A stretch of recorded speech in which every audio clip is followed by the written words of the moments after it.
de livraison. Quand vous faites un bon de livraison, le système ne permet pas de vendre des produits qui ne sont pas disponibles dans votre stock. Ce qui fait que si vous avez l'intention de vendre des produits non existants, vous devez impérativement activer dans le menu paramètres général le stock négatif. Le stock négatif est utile, par exemple, quand on démarre le logiciel, on n'a pas le temps de faire un inventaire, on peut activer le stock négatif momentanément avec ou sans alerte, c'est-à-dire quand vous l'activez. Si vous voulez avoir des alertes disant que attention, le produit n'est pas disponible, vous pouvez activer l'alerte, sinon vous la désactivez. D'accord? Donc, pour notre cas, il n'y a pas de souci, on a notre stock qui est à jour, les quantités sont bonnes, on va essayer de vendre des articles. Remarquez que la Canon LBP 3000 n'est pas disponible en stock, c'est-à-dire la quantité elle est de 0. C'est pour ça que si je vais la rechercher pour la vendre, le système ne va même pas la proposer. Donc, pourquoi? Parce qu'elle n'est pas disponible. Donc, ce qui est proposé ici dans le bon de livraison, ce ne sont que les articles qui sont disponibles à la vente. Très bien. Donc, la quantité disponible, elle est affichée en clair ici. Donc, on a en stock 117. Très bien. Et on peut décider de la quantité. La recherche du produit, bien sûr, se fait selon des mots-clés. Imprimante. Là, il va me donner toutes les imprimantes. Lase, pour dire laser, par exemple. Et je cherche du 16 pages minutes. Donc, le système a atterri sur l'imprimante laser, la 1130. Très bien. Donc, le prix, puisqu'on n'a pas sélectionné client, le système n'a pas pu sélectionner un prix pour nous. On va décider du prix. La quantité, elle est de 10. D'accord? La disponibilité, elle est de 110. On le voit ici. Le système, si je lui demande de livrer 1000, bien sûr, il ne va pas accepter. Il va donner un message comme quoi que la quantité en stock est insuffisante. Donc, on revient à 10, d'accord? Donc, s'il y avait des colisages, on peut choisir 10 colis, par exemple, de 2. Donc là, c'est la proposition pour gérer rapidement le colisage.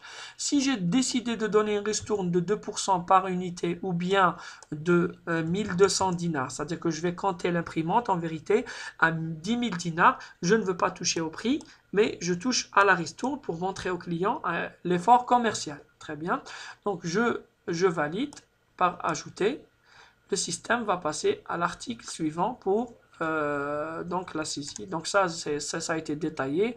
Une prestation, par exemple, est tout le temps disponible. Je peux mettre les prix, la quantité et ainsi de suite. Très bien. Donc, le bon de livraison peut être validé à tout moment.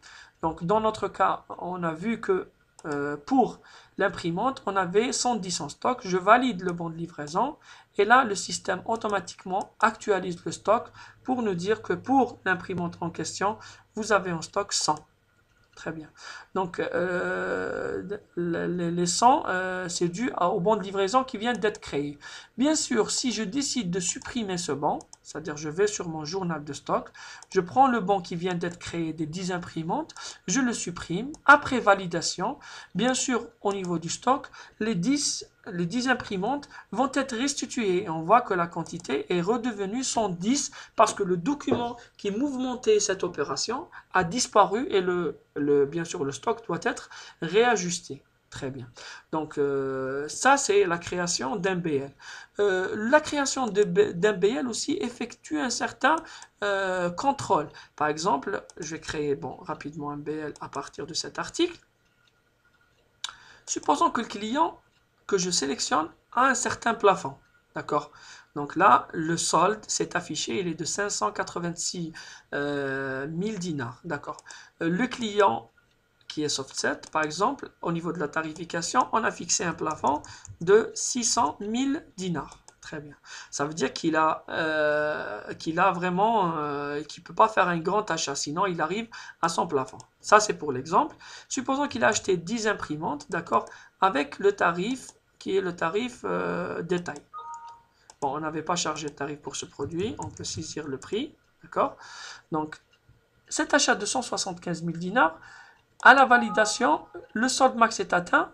Bien sûr, comme je suis en mode administrateur, il me laisse quand même le choix de continuer. Mais bien sûr, si c'était avec un utilisateur avec des droits restreints qui n'a pas le droit c'est-à-dire de faire passer cette opération, le bon ne pourra pas être validé. Donc là, par exemple, je peux refuser de la création, disant que je peux vous donner au maximum une imprimante. Sinon, faites un versement sur l'ancienne situation. Comme ça, le système va me permettre de valider l'opération. D'accord? Donc même avec ça, ça ne passe pas parce qu'on a dépassé les 600 000 dinars autorisés. Donc ça, c'est les vérifications toujours effectuées au niveau du bon de livraison, contrairement aux autres pièces. Un bon de livraison, une fois effectué, bien sûr, peut être transformé vers une facture, etc.